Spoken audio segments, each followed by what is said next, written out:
Hello and welcome back to The Art of Parenting. This is your host, Jeanne-Marie Pinnell.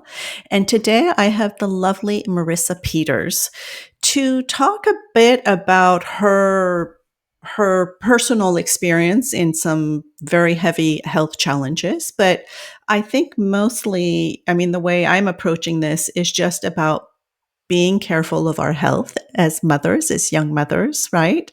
And being our own health advocates. So, Marisa, thank you so much for making the time to be here with us and to share your story. Oh, thank you so much for having me. I really appreciate you taking the time. Parenting Yeah, is tough, and taking care of it ourselves is a tough thing. it definitely is. And as I always like to start, because this is a parenting podcast, I love for my guests to define what the art of parenting means to them. I think a true artist is one that listens to their intended audience. And so in my case, that's three little boys. They are your quickest, most receptive audience. And I think as a true artist, you're one who is ever evolving, ever changing, ever creating, and seeing that impact that you're making on your art, on your audience. And so I think that art is one that is surprising, is one that is evolving, is changing, and likely, at least for me, the greatest work of art that we will create is being a parent, and co parenting as my husband and I do in a very hands on way together. Yes. It's the greatest collaboration of all. Oh, wonderful, wonderful. And I'd love if you could introduce yourselves and just give a little bit of background of who you are, what you've come to do, and really why you're here and what your message is all about today. Sure. So I'm Marissa. You already know now I'm a mom of three little boys. I've held titles of wife, of big sister, of daughter, of performer and vocalist, of chief people officer inside of corporations, large and small ones. And I never realized how proud I would be to add cancer survivor to my title list. We live in Los Angeles with a small family. Our extended family is all located in different areas. And at age 39, I was diagnosed with early onset colorectal cancer, specifically for me, stage 3 rectal cancer, Wow. as a very young mom. I was still nursing our youngest. He was 16 months old at the day of my diagnosis. So overnight, it was a big change for him, as well as our 4-year old and almost 8-year old at that point, as we had life turned upside down overnight. Moved into chemotherapy within 10 days, and it was followed by 11 months worth of treatment from chemo to radiation with oral chemo morning and night, major surgery right after Christmas that left me with an ileostomy, a bag, to allow that rectal reconstruction to be successful and fully heal, more chemo, and then thankfully a reversal surgery where that ileostomy was reversed and my body was put back together. And then we had to test out the new system and see how it worked. So I'm now 2 years post treatment, almost to the day. And life has taken a very different turn since that diagnosis, in terms of really thinking about the lasting legacy I would want to leave as a parent, Hmm. about the lessons in time that we have with each other every single day, being truly present, and also the importance of taking care of ourselves. You know, you get on an airplane and in other settings, we use the reference of put the oxygen mask on yourself first so Yes, that you can yes. then take care of others. And I think as a working mom, that's something that is very difficult for many, even if you're not a working mom, to prioritize taking care of ourselves, because we are so focused on taking care of everybody else and every other thing else around us. And in my case, I had the symptoms and started voicing them to doctors 5.5 years before my diagnosis. Five and a And half years. it's Oh my true. goodness. Yeah. So the fact that we caught it at the time that we did, at the stage that we did, and I'm able to be here today sharing about not only my experience, but what I really wished I had known much earlier. And that was that there's a significant rise in colon and rectal cancers in seemingly healthy young people. So we've started a movement that is called Be Seen. And we Hmm. want people to know these symptoms, to understand that while we don't yet know the findings of the science and research underway, that in the meanwhile, there are very specific things we can look out for and things we can do for ourselves and those we love in order to prevent someone from getting late stage colon or rectal cancers, as I experienced, to save their lives, Mm. or potentially to avoid the type of very intense treatment that I have experienced that's left life altering ramifications with me today. So, Yeah. trying to use my voice to help make other people's lives just a little bit better. Mm. Um, Mm. being no stranger to using my voice, be it on stage or in different settings. So I really Mm. appreciate you having me here today to connect with your audience and people that are parenting today as they think about how to navigate this complex world we all live in. Yeah, no, well, thank you for being open about it because I think there's so many people that, might not want to talk about this very, personal, intimate situation. But I have to say, from what you were describing, thank goodness for modern medicine, for one. Like, Yes, wow. Uh, absolutely. the other thing that kind of, shocked me is this idea that you had these symptoms for 5.5 years. And I know we talked a little bit offline about that the symptoms were very similar to what a woman might see or experience after giving birth. And that's where I guess the maybe the confusion for your doctors, for yourself, might have been. So today, what are like when you say things to look out for, and like, are there specific tests that people can be doing? What are the methods today so that we don't, have symptoms for 5.5 years before something is discovered? Yes, yes, absolutely. I mean, and I will tell you, I don't fault my doctors. They were doing what they knew and could in order to try and help resolve what I was experiencing. The challenge is the image, the face of colon and rectal cancers looks very different than how doctors are trained in medical school. And it's Okay. changed. It Okay. was seen as a form of cancer that people would have later in their 60s or 70s. I lead a very active lifestyle. I'm on the go with a pace and intensity that is very natural to me. And in a doctor's office, it would show up likely not as someone with late stage cancer, right? Right. The Right. symptoms, very specifically, are blood in your stool, that can also result in anemia, which can show up as being tired. Well, who's not tired as a young Right. parent, right? Or anybody these days, right? We got a lot going on, but that anemia can result in fatigue. So if there are certain activities that now are making you more tired than perhaps they Mm. did before, and you're bleeding, it's because your body is not recovering quickly enough in order to be able to rebuild that blood loss in a way that still powers your system. Another symptom is urgency to go to the bathroom and feeling like, oh goodness, I can't hold it as long as I have before. I need to get there quickly. I might go to the bathroom in my pants here. Hmm. And bathroom specifically is I might poop my pants, right? Right. Right. The last is a very different sort of stomach pain, Okay. diarrhea.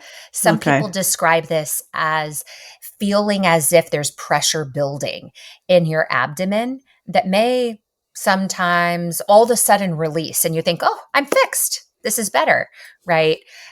In cases like that, people have had something growing that's causing a block Mm. from that food passing through your system as it should appropriately. And so that release is actually your body moving and that food making its way through. But fortunately, it passed. Some people have complete blockage.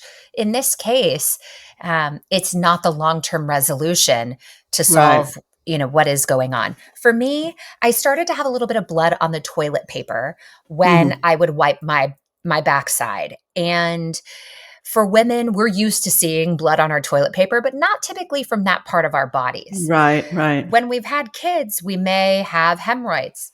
Guys and gals can have Right. hemorrhoids. You can have that and be bleeding from those or from something else in your GI tract. And so there is a really great way of getting this checked, which is to get a colonoscopy.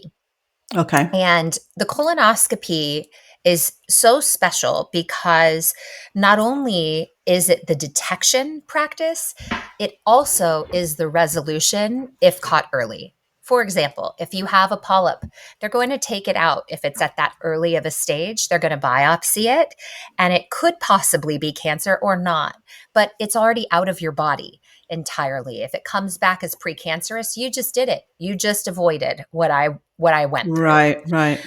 And if caught early enough, that's a very basic procedure to have done. If you're 45 or older, that is the standard of care, is to get a colonoscopy. Now at 45, that age was just Okay. lowered. Because I was going to say, I thought it was 50, but that's good that it's been lowered. Okay. Yeah, big advancements there with studies underway to say because of this rise in younger people. Since the late 90s, it's been increasing 2 percentage points every single year for people getting Wow. colon and rectal cancer. So, this rise in early onset colon and rectal cancers is what is the real concern. And doctors, frankly, don't know what's causing it yet. There are a Yeah, number that of that was research gonna studies underway, right? that Yeah. was gonna be my next question. Like, why this rise? Yes. We Interesting. don't Okay. know yet. There's Okay. speculation. I did not have genetic predispositioning for Okay. this. We did do those tests. So, when you don't have genetic predispositioning, doctors will call it, this is environmental, which could be the food that we eat, could be the things that we're exposed to in our environment. Some questions about preservatives in food, high fructose corn syrup, red meat, sedentary lifestyles, you name it. I heard last week the onset of using microwaves to take care of our food. I heard another carrying our cell phones in our back pocket. You can see how wide the spectrum is of Right. Right. potential things that might be causing this rise. In the meanwhile, as research scientists are underway trying to discover what root causes for this, there are really active steps that we can take for ourselves before the science catches up to ideally do away with this particular form of cancer. And so that's why I'm trying to speak out and normalize conversations about this, because people do not talk about their poop. They do not Nope. look at their poop. They Nope. don't want to tell anybody about their poop. We tell our kids to stop talking about their poop. Yeah. But our poop is a major signal of what's going on inside of our body. So, Definitely. the last thing I'll say about my own poop at this point is it started with a little bit of blood on the toilet paper. It then Okay. started to show up as ribbons inside of my poop. Then it would actually even grow from that and be as if it was filling the toilet bowl, as if it was my Oh time my of the month, goodness. but that was happening often. And then the texture and size of my stool was also changing. So I literally started a photo album called Poop Shots before my diagnosis because I was like, this is so bizarre. Like, and I know this isn't normal, and why, and how do I describe this to someone else? Step one, it's not normal to have a photo album of poop on your Nope. phone. So that continual following up on what to do, working with a doctor and a medical team to help diagnose root cause. Had I known about this rise, I would have demanded a colonoscopy much earlier. There are Mm. also less invasive poop tests that can be done on an Yes. annual basis, especially for people who are potentially not at that age where insurance coverage or the system actually helps us get this done. And Hmm. those actually detect early signs of cancer. They don't detect polyps, they don't remove polyps, but they're at least an indication if you have perhaps a stage one form of cancer that would require less invasive treatment, you could at least be Any caught.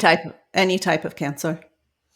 For rectal and Okay. colon cancer. Okay. Only. Yeah. Okay. Okay. Yes. Because I Only know those there, kinds. because I know there's like blood test. I know one is CA-125, which is kind of a standard to know your cancer counters. But I don't know. For me personally, I get a lot of pushback to have it administered, and insurance doesn't always cover it, so forth. But okay, That's right. so that And our yeah, doctors don't even on a regular basis, unless we request, check for anemia and iron deficiency, right? So that's one. If you're just going in, hold somebody's on. trying to say hi, you're fine. You're good. So it's important if you are bleeding at all for your doctors also to check your iron levels and understand if you are anemic. Because if you are bleeding somewhere inside of your body, you want to know why.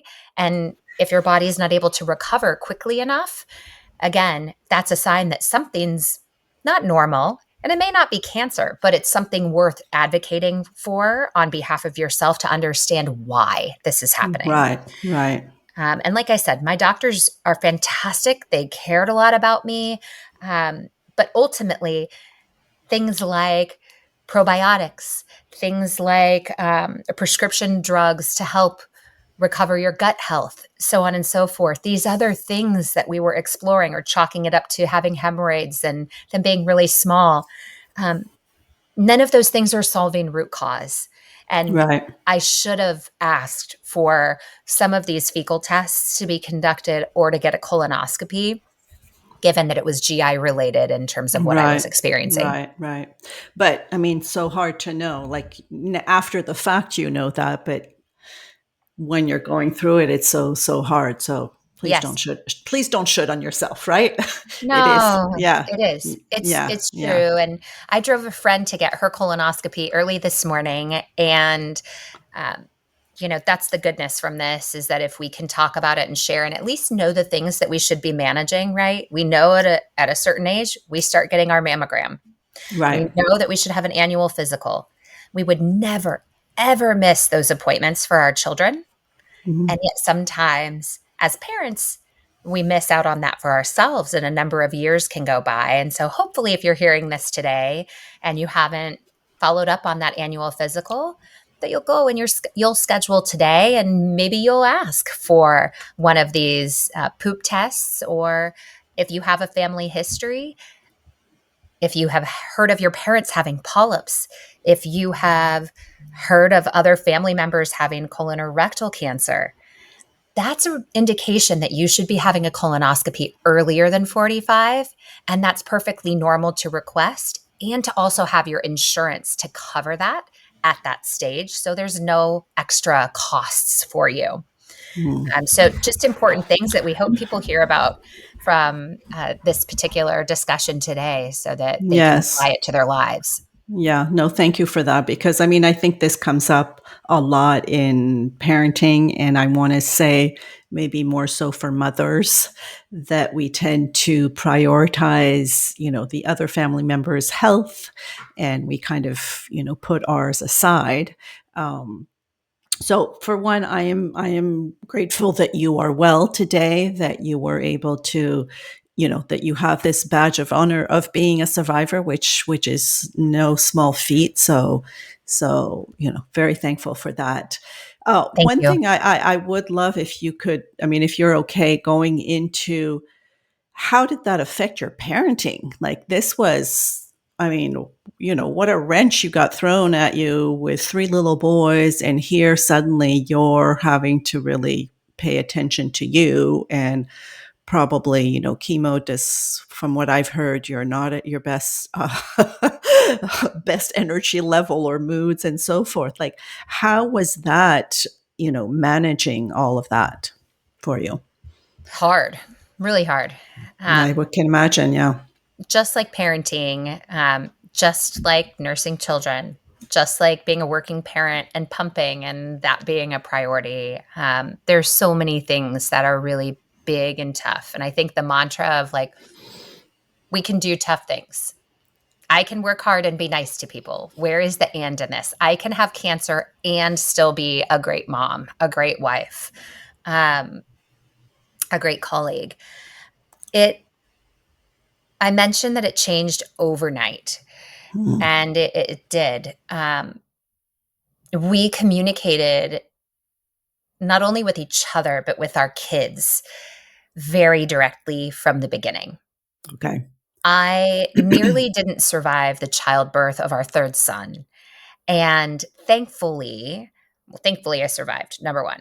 Number two, I have a phenomenal mental health team that I started working with through the pandemic in order Okay. to take that, wound, that bruise, and not have it be something that was damaging to my life for ideally a long time into the future. So when I had my cancer diagnosis, that therapist was instrumental in terms of not only checking in on the boys that had the words to be able to communicate, but Mm. also checking in on my 16-month-old and checking in on my husband.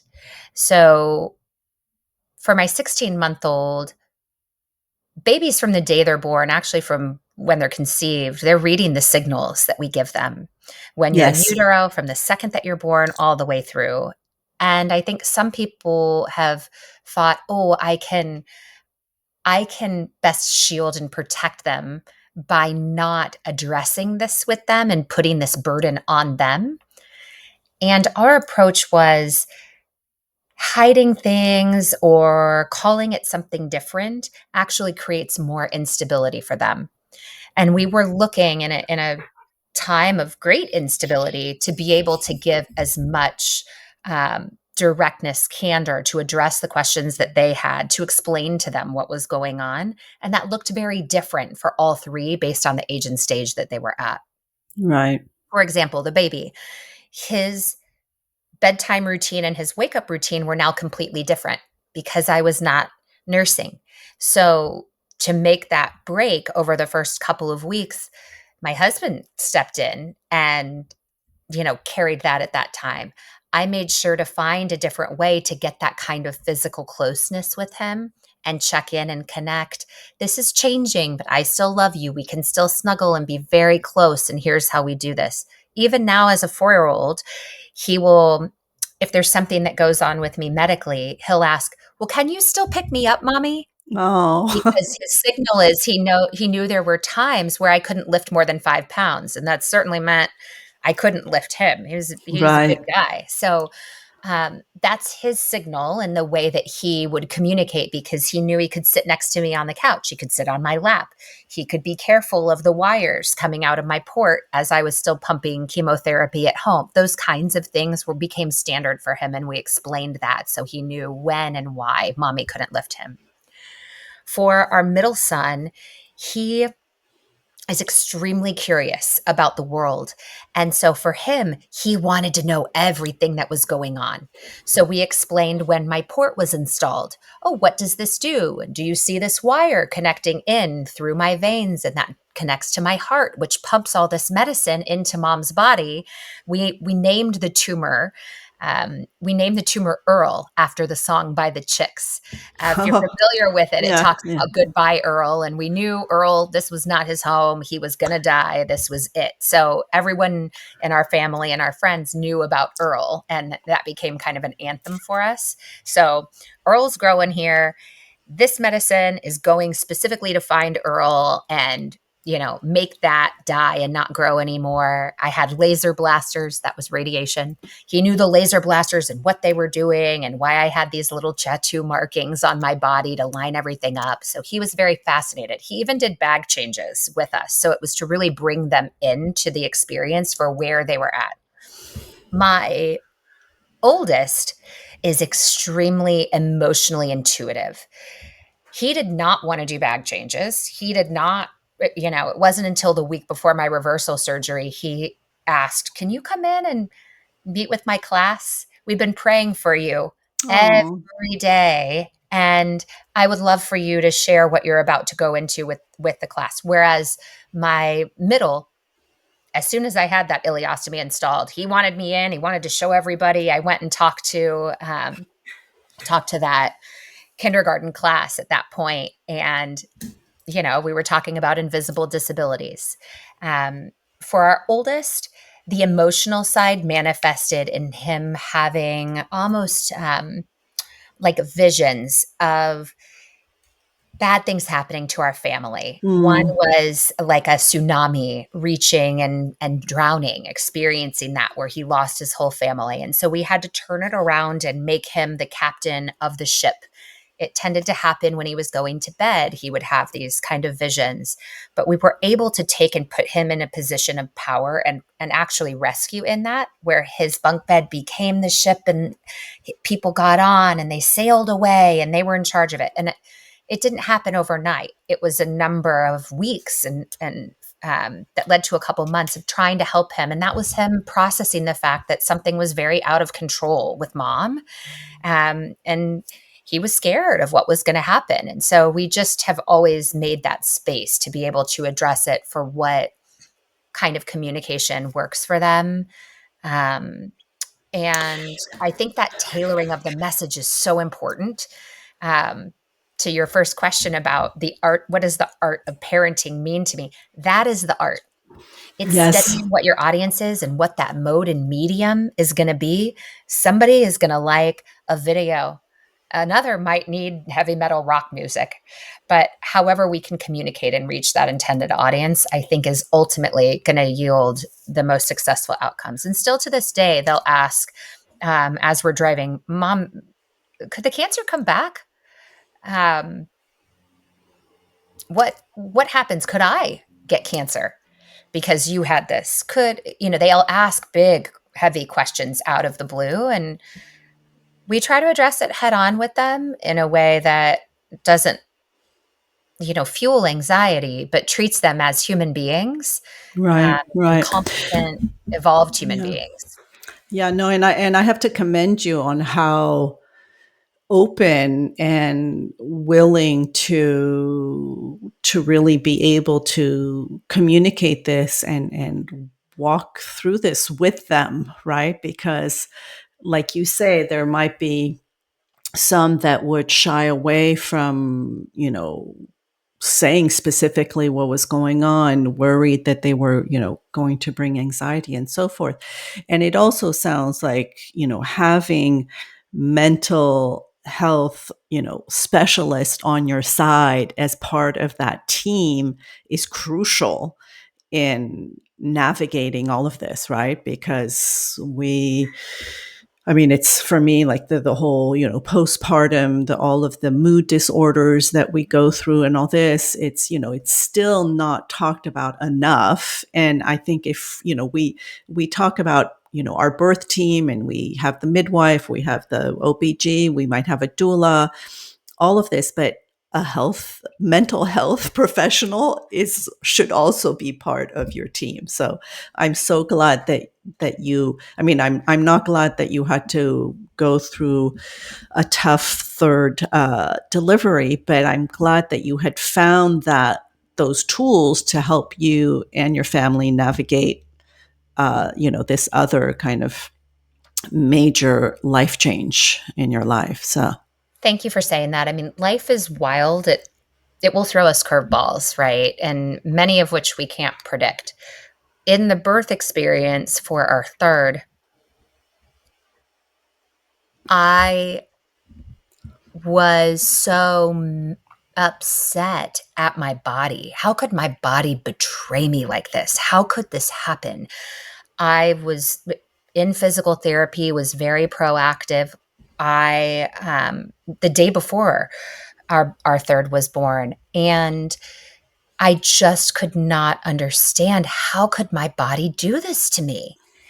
and was this And because you were already going? I mean, you already had the cancer, right? But you I didn't know. did.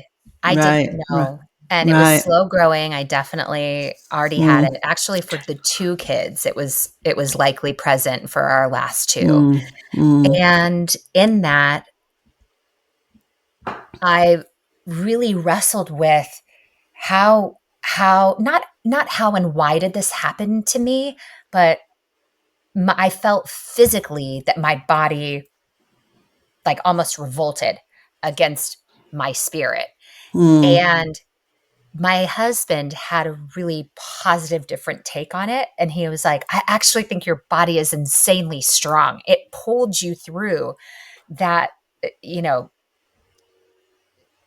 group of events that stacked up to being life threatening, having lost over 6 liters of blood, developed an infection, a Mm. number of other things after that that wouldn't allow my blood to clot as I was getting transfusions, right? And he's like, "No, you've got one heck of a body. It's so strong. How do you think it betrayed you? It pulled you through Oh. that. Like you were home Oh.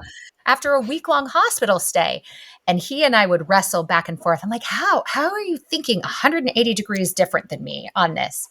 Fast forward to the cancer diagnosis, and I'm like, "Oh, hmm, my body knew. My body knew I needed to have this team around me because I didn't have to go searching for it at that Right. time. I did get Right. a slew of all new doctors, surgeons, radiologists, oncologists, OB, gynecologists, fertility experts, you name it. All of these people taking care of me, and I didn't have to worry about the mental health side of it. And I want to follow up on one last important point that you made, which is the importance of mental health in particular. And as we think about well being, a lot of people, we all experience the pandemic as a global crisis, a Mm-hmm. trauma in all of our lives, right? Mm-hmm. The um, uh, the attention and the destigmatization of mental health has started. We're making progress. We're hardly there where it is normalized and people openly talk about the therapeutic support they get, the medical support they get, the team of people that are helping take care of their minds. We have no problem talking about our orthopedist and our physical therapist and, our surgeon that recasts a broken arm. But we do when it comes to our minds. And Definitely. I look forward to the day when we resolve that. The same around our emotional health, around our spiritual health, the connectedness to each other in our community. When we look at holistic well being, there's so much emphasis on the physical aspect of our wellness. Go work out. How do I show up? Am I slim? Do I have the muscle tone? Am I, you know, carrying enough weight to promote good bone health and structural health long term? And we're not spending enough time either prioritizing or talking about and encouraging each other on the mental health side, financial health, again, community and professionally. What sense of purpose do we have each day that allows our overall well-being to thrive?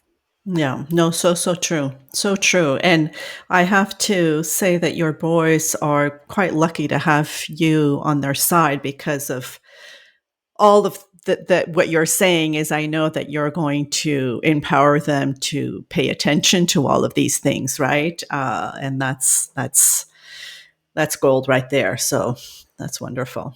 Thank you for Wonderful. saying that. A couple Yeah. of weeks ago, our oldest, he's really into baseball. And unfortunately, he had a fluke accident where a baseball hit him in the face. Ouch. And he had to go into the emergency room. My husband was traveling. So, solo parenting and time for that emergency room run.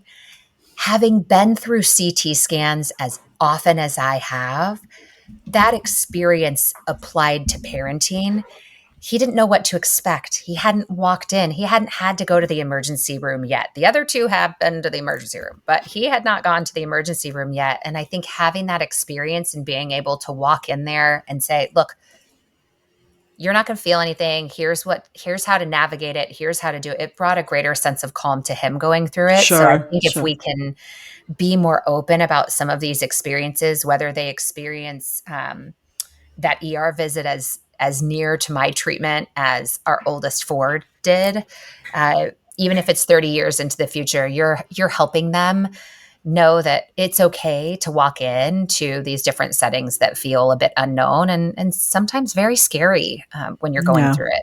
Yeah. Yeah. No, thank you. For sure. Now this has been wonderful and thank you so much for your willingness to, like I said before, to share such I mean I'm assuming but hard, right? Difficult moments in one's life and quite intimate. And I think, by you sharing and you voicing does help a lot of people. So thank you. Thank you for that. Mhm. One thing I like to do is to wrap up on another parenting question for you. And so you mentioned you have three boys. What is the age of the eldest? Yes, he's about to turn 11. 11. So if you were to go back 12 years, back in the past when you were first expecting him, what wise words would you have told yourself knowing all that you know today? I think 12 years ago, I didn't know how to juggle being a parent, being a family member, being a colleague. And someone shared with me, your kids give you as much energy as they take. Hmm. And I think looking at that cycle of making the most of the moments that we have with them, whether it's 5 minutes, whether it's bedtime, whether it's, if you have to travel far away, um, what are you doing to leave that lasting legacy so they truly know you? Hmm. As morbid as this sounds, so they truly know you if tomorrow were your last day. Hmm. Um, and I think as hard as it is to face our own mortality, it's something we all know. And so if I were to go back 12 years, like no matter how much wellness and health work, we will die at some point. That's we all have that for sure. And we all poop and Yeah. we're all going to die. We Yeah. all Yeah. are born Yeah. at some point, right? It's the great normalizer. And so in the birth time, I would just go back and say like treasure those moments and don't sweat the small stuff. We're going to make mistakes. It's all going to come together. And, I still tell him today, like, we're just learning how to parent at the same time. You're our Exactly. first. We don't Yeah. know really what we're doing. We're trying our best and we're going to mess up sometimes and you're going to mess up sometimes. But if we can take it and learn from it and keep moving forward, then, you know, Yeah. that's the best that we can do is Yes. is So learn from true. it and acknowledge it. Yeah. So true. Thank you for that. Thank you. And Yeah. any parting words that you would like to leave our listeners and viewers with today, Marisa? I would just love to encourage everyone when you hear that little voice inside that tells you, oh, should I do this? Or could I do this? Or am I brave enough? Or that feels ugh, to me, to not squish it down and put it aside, but to give the time to explore it, to actually give voice to it. And if you give voice and you're sharing it with someone and maybe it didn't go the way you want to or you didn't feel heard or appreciated, I would just encourage you not to give up Mm. and make sure that you are seen, make sure that you are heard, make sure that you are valued for that importance, starting first with doing that for yourself. If we Mm. turn the volume off on that inner voice and that instinct, we're missing so much of that goodness inside of us. And so I would Mm. say turn that volume up a little bit and then don't let anybody else silence you for it or tell you you're too much of a perfectionist or that it's not going to be so. Keep exploring that and giving voice and finding the space that's going to allow it to truly be realized. Wonderful. Thank you for that. And so, so true and so inspiring. So thank you. Thank you, Yes. Marisa, for making the time to be with us today and sharing your story. My pleasure. Thank you so much, Jeanne-Marie, for having me. Mm.